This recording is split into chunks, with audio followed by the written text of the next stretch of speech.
been fantastic working with Treasury and thinking about things at a system level. And for a while, I've been thinking a lot about the EPMO construct and asking myself the question really, is the traditional construct still kind of working for us? And is it time to let that go?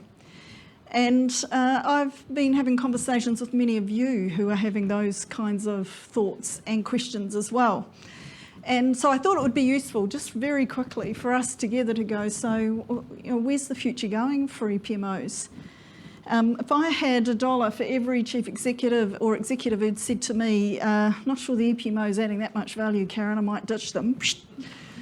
And I'm going, stop. More recently, a few CEs and executives saying, I probably would ditch it, but there's that ICR thing. So I think it's saved a few people's bacons, just saying.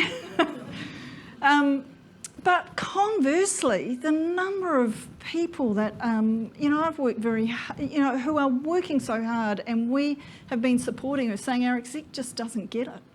Our executive team just don't understand, and we're really struggling to get cut through and to be able to explain ourselves and explain the value that we're trying to add. We're just not adding enough value enough of the time to enough organisations, I don't think. Or it wouldn't be this hard, I suspect. Now, it's not all bleak. I do see some portfolios, and some are represented absolutely in this room, who are functioning quite well, and where the executive would go, I wouldn't be without them. That's the kind of feedback you sort of want, and where the relationship's working well. The problem with, I think, in the EPMO space, of course, is it takes 2 or 3 years for the real value and benefit to come through. And a lot of people, executive teams, get a bit tired before then. So it's holding their nerve to get to the point where they're starting to get value. But I think there's three principles that are useful when you think about EPMOs. And I thought, let's talk about those today and see where that takes us, because I don't pretend to have all the answers by any stretch. And I think some of you have got some really good answers here. I've just pushed the blank that I was told not to do, have I? What have I done? There we go. So, first principle, it's all about the business. I got into this gig 30 years ago. Projects, programs, portfolio, that's how businesses change. This is the exciting stuff. This is the stuff that helps an organisation and a business be better. And it's all about the business. And I think at the EPMO level, especially in really big, deep organisations, we start to lose sight of that. And the EPMO, and I think in the P3M environment, we start to become a thing on our own.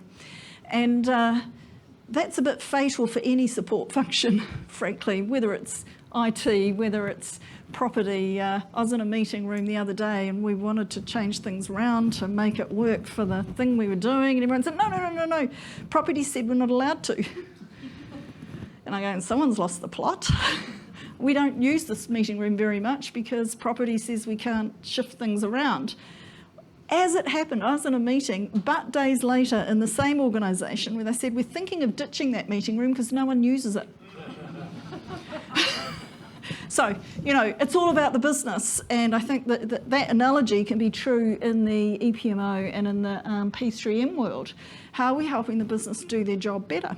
That's why we exist. So if we think about it that way,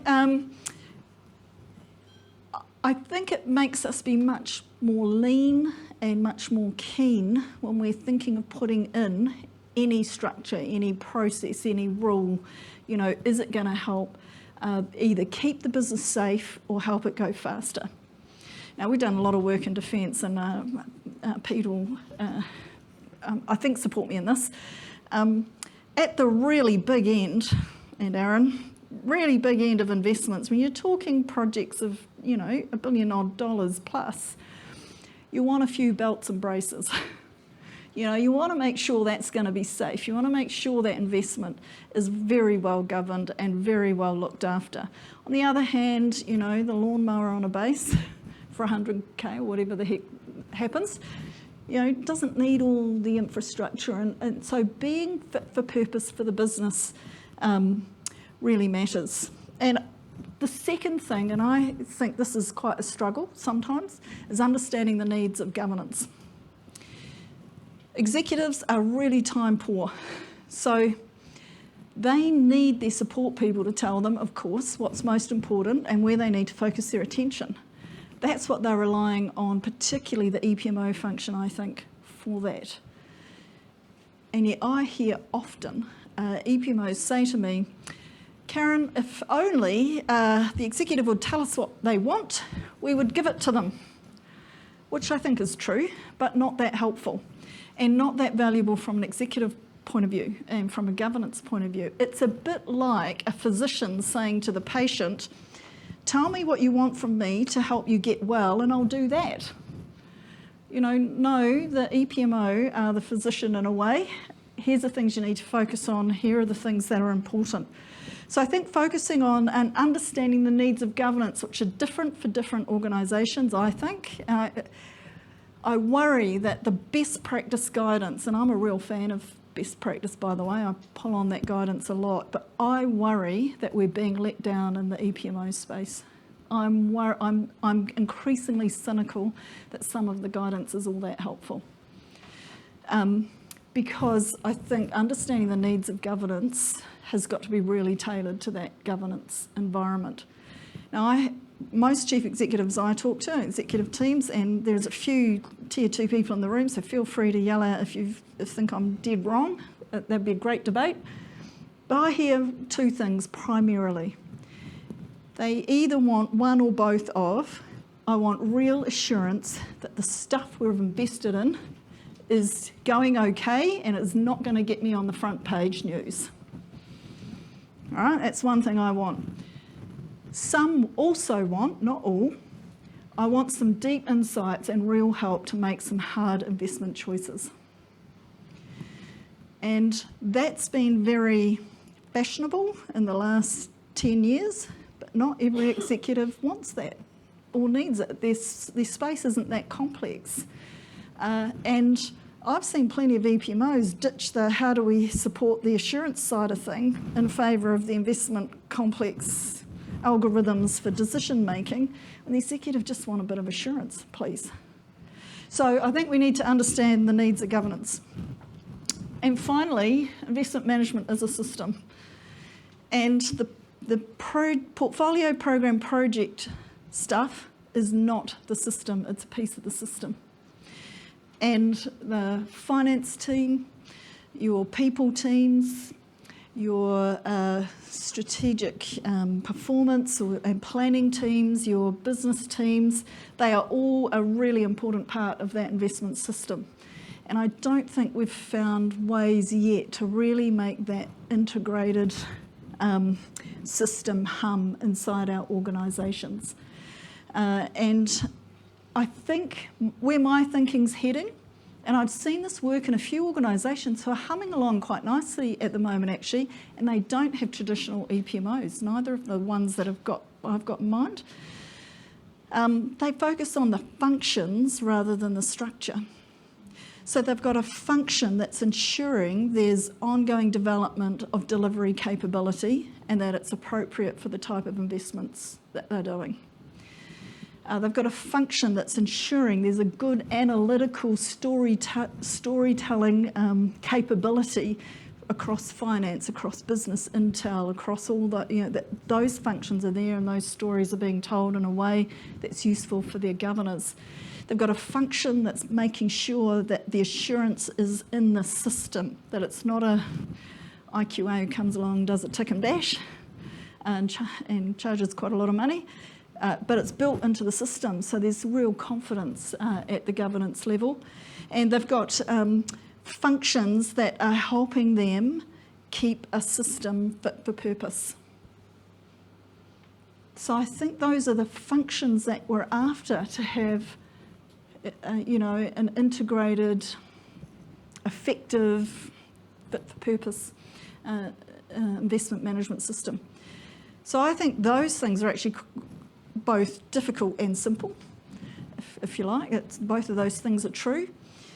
And then, to quote Craig, along came COVID. This has been a theme, isn't it? And to quote, it was either Churchill or Rutherford or both, we have no money, therefore we must think. And look, now's our time to shine. I mean, it's the finance, the portfolio, the business intel functions that can really help their organisations now position themselves well for investing for the future. I think now's the time, if ever, that these functions need to really stand up and lean in and do a good job. I think the public sector's yet to really feel the sting. Probably the whole economy is actually. I'm a bit bleak on it that way. I once was an intensive care nurse, so all I think about is risk. What's going to kill my patient? So I tend to take a more risk, all the risk, focus on the risk and have that kind of view. So I think we need to be prepared and help our organisations be prepared for very tight and difficult times ahead. I don't think it's a time to despair or panic. It is a time to think. It's not a time to... I think it's a time to collaborate, a time to be prepared to do things differently. Just the other day I heard of an organisation, a science organisation, where they've got part of their portfolio fund is the playpen. There's 2 rules to get money out of the playpen. It's a science organisation. Is it about trees? And is anyone else doing it?